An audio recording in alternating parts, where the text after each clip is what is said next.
Hello, everybody. I hope you're having a good day or night, wherever you might be. I always promise to keep it short, but then it takes longer than I expected, like 10 minutes. I'm going to really try and keep it short this time.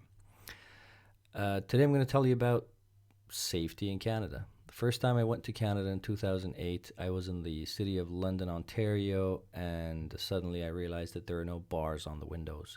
There are no grills on the windows. I was surprised. Then somebody told me, quote unquote, well, nothing happens here. It's not entirely true, but he wasn't wrong. It's a very safe place. The police, 911 will come to your aid in minutes in most cases.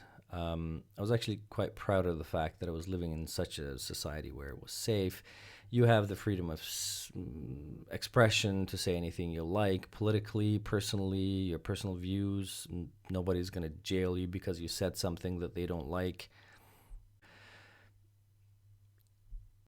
As long as you know your rights and you know when you are violating somebody else's rights, you're fine. Um, the Again, quote unquote, it's going to sound a little corny, but the rule of law is quite stable in Canada as far as I experienced it. Even though there are a lot of guns in Canada, you don't really hear about a lot of shootings. Again, it's safe in that regard. There are homeless people asking for money, especially downtown, but if you don't give them change, most of them will just say, have a good day. But when a country tries its best to run like a well oiled machine, legally speaking, sometimes that can be a double edged sword, especially for an immigrant who is new and is not very familiar with the rules and regulations and the law. A lot of immigrants might get in trouble because they are not familiar with tax laws and they don't know that they have to file tax. So please, if you're an immigrant to Canada, get somebody to file your taxes for you at least the first couple of years so that the Canada Revenue Agency doesn't think you're trying to defraud them.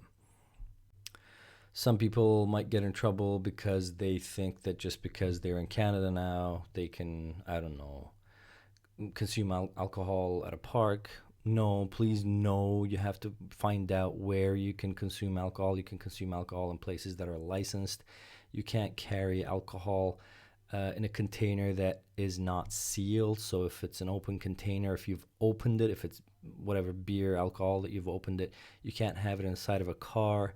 You can't be holding it on the street. Not that the cops will jump at you immediately, but you might get in trouble if they find out because you're not allowed to drink, say, on the street or in public places.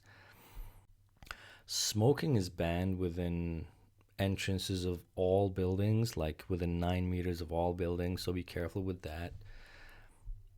Some people who come from cultures where they call it a touch culture, where people, pat each other on the back, they shake hands, they're okay with like being physically close to each other. They might It might take them a while to get used to the fact that there is a comfort zone and a comfort distance and a personal space that they have to know. Um, if somebody might get uncomfortable just because you patted them on the shoulder in an elevator, it's especially if it's the opposite sex. So be careful with that. Um, Try and like observe these things so you don't get in trouble. Even though I said you have freedom of speech, this comes with a great amount of filter called political correctness, which isn't bad, but you just have to be careful.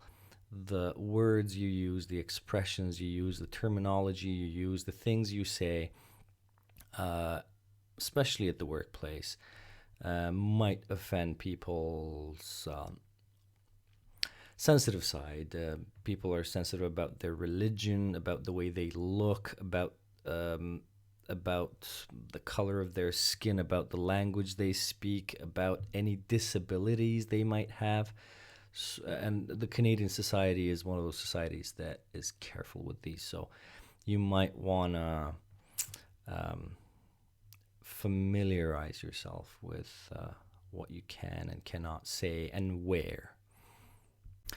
A lot of us come from cultures where it's okay to just casually threaten somebody verbally if you're pissed off at them. You might even be joking, but again, people will tell you that you're threatening them and they'll call the cops. And when you're new, you'll be like, what did I say? Because you didn't really intend to do that. Or you might, I hope you never do. I've never done it. You might, shove somebody or push somebody because you're, God forbid, angry, and that is assault. In some cultures, and again, touch cultures that we're from, that may not really be a big deal. You're just shoving them to say, get away from me. I don't want to fight. But that is trouble. And speaking of violence and anger and all these issues, the dark side of all of us, a lot of immigrants, especially males, get in trouble at home because they talk in a way or behave in a way physically that threatens their significant other. And if they call the cops, most probably you will get cuffed and you have to spend a night in jail and the court and all of that, which you don't want to have. So you got to be careful. A lot of the things that were even accepted, unfortunately, in societies that we, as some immigrants, let's say me as an Iranian, have gotten used to, are not at all accepted. Please don't think that what I'm saying is just because you're an immigrant from Iran, you're rough and you behave badly in the house. I think we all know that I'm not saying that. What I'm saying is that the Canadian society is a little extra sensitive about such matters, and you have to adjust your behavior and your words accordingly until you get used to what is normal in Canada. Oh, I forgot two simple but important things. If you see a first responder vehicle, fire, ambulance, whatever, with their sirens going, if you're driving, please pull over. And if you see a school bus letting kids off, do not pass the bus. You will be fined. I know these are evident. I know you know them, but I'm just saying them just because it's better to say them rather than not say them.